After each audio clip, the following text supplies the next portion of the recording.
Halo teman-teman, selamat sore dan kembali lagi bersama saya Lamat Siriwaringo dari Unit SMA Parlian 2 Medan.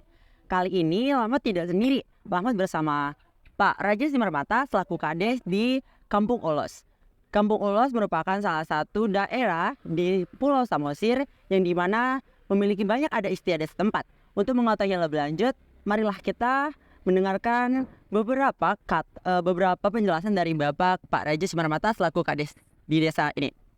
Bapak, Laman mau nanya ini, apa yang Bapak tahu sejarah dari Kampung Ulos ini, Pak? Kalau sejarah tentang Kampung Ulos ini, dulunya memang ini udah terkenal dengan daerah penenun. Penenun. Sejak zaman Belanda dulu kita punya dokumentasi ya, foto-foto jadul yang masih ada zaman penjajahan lah. Zaman Ya. ada. Jadi sejak dulu memang daerah ini udah terkenal dengan penenun, sekarang lebih diintensifkan. Makanya dia dikenal dengan Kampung Ulos.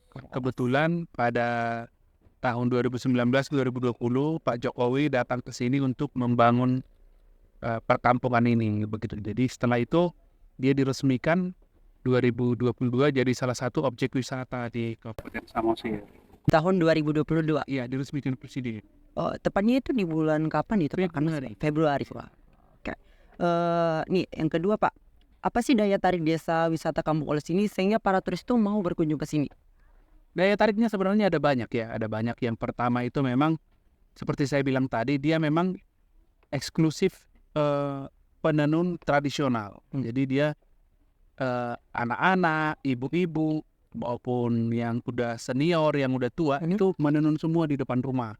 Oh, anak-anak juga? Iya, dia kan membantu orang tua. Dan kemudian di sini boleh kita lihat rumahnya itu tersusun rapi gitu. Iya. Dan jumlahnya sangat banyak dan boleh dilihat ini yang terbanyak di hampir semua kampung. Kemudian juga letaknya lumayan strategis, dia nggak jauh dari Danau Toba. Jadi ketika orang melihat kampung, ya sekitar jalan 2 menit udah ketemu danau gitu. Dan di sini juga punya tempat santai berupa coffee shop sebagai fasilitas wisata di tempat ini. Kira-kira Pak, ada nggak sih mata pencaharian lain yang dilakukan masyarakat di Kampung Ulos ini selain berjualan souvenir dan membuat ulos? Ada banyak. Kalau di sini kan, kalau yang bertenun itu kan ibu-ibu atau anak-anak ataupun orang tua. Kalau yang laki-lakinya itu seperti kita lihat kita punya danau, mereka nangkap ikan. Ini ada banyak perahu. Nah, mereka nangkap ikan. Nah, itu gitu. Itu nelayan kita juga. Sebagai nelayan ya? Iya, dan juga kita punya ladang di atas sana. Oh, berarti ada 3 ya? Ya. Menenun, jualan souvenir, terus menjadi nelayan dan berkebun. Iya. Oke. Selain ada beberapa memang pegawai ya. Kemudian Pak, ada nggak sih kendala internal ataupun eksternal bagi para turis dan masyarakat setempat yang dialami pada saat ini? Kendala pasti banyak sekali ya, karena kan seperti misalnya hari libur kemarin, itu kan wisatawan memang beludak. Kita nggak mampu menampung penginap yang datang, homestay semua full, bahkan mereka numpang di emperan rumah gitu. Di depan rumah warga? Nah, jadi memang kita masih membutuhkan banyak fasilitas lagi gitu. Dan juga kalau kita lihat air Danau Toba itu kan naik pasang daun surut gitu. Perlu penataan lagi di pinggir danau ini gitu. Jadi kan seperti kita lihat di sebelah sana itu kurang rapi. Karena memang kemarin kita rapikan, air danau naik, ya tumbuh rumput-rumput yang berair-air itu. Oh, butuh dirapikan lagi. Menjalar ya Pak. Ada nggak sih Pak hari-hari besar yang jadi adat istiadat di Kampung Ulos ini untuk diperingati setiap tahun? Kalau hari besar, event sih kita punya. Kita punya event namanya Hitado Hutaraja. Apa itu Pak? Event besar di sini kita agendakan di desa. Itu semacam fashion show dan juga menampilkan produk-produk tenunnya ibu-ibu.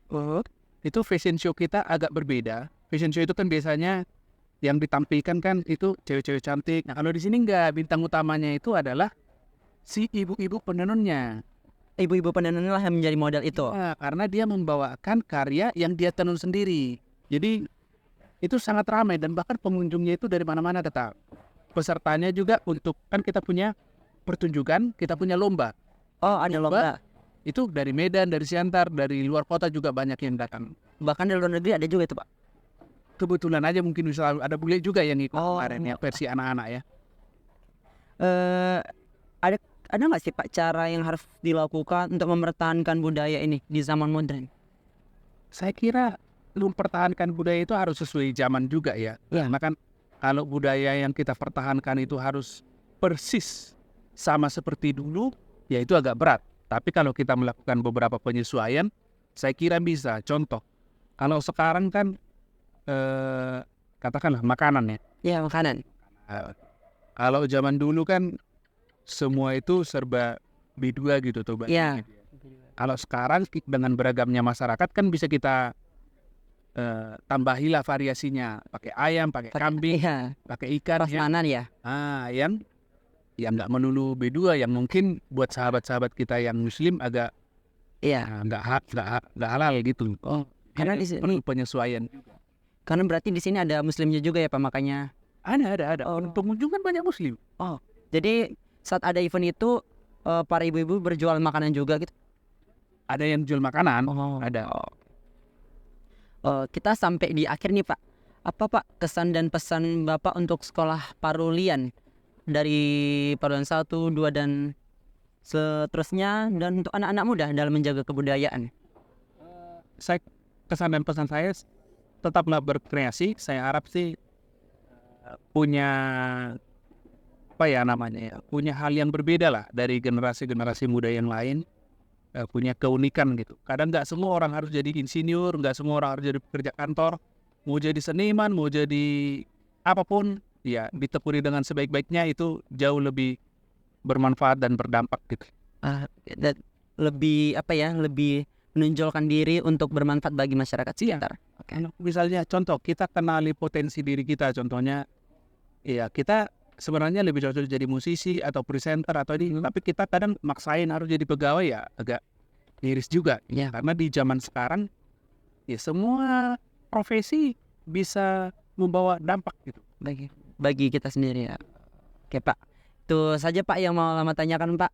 Nah, oke teman-teman, demikian acara podcast kita hari ini bersama Bapak Raja Simarmata selaku Kepala Desa di Kampung Ulos ini. Untuk episode selanjutnya nantikan, dan jangan lupa untuk follow dan komen serta like untuk mengembangkan channel kita ke jenjang yang lebih tinggi. Terima kasih. Parulian School, go with us!